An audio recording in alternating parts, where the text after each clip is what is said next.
Baseline attack. Backhand attack. Forehand reset. Backhand reset. Proceed sa mid-court. Attack. Attack. Reset, reset, then balik.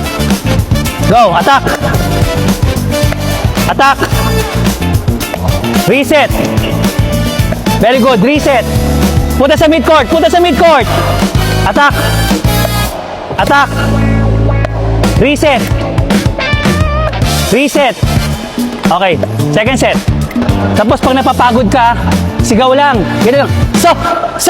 Tapos, pacing, pacing. Go. Second set. Galaw pa, galaw pa.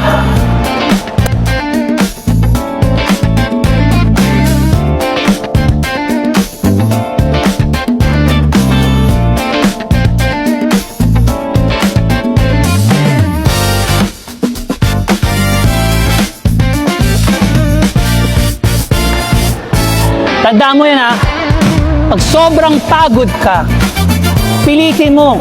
Kasi kailangan mo na lumagpas dun sa kakayahan mo eh. Kailangan mo na lumagpas.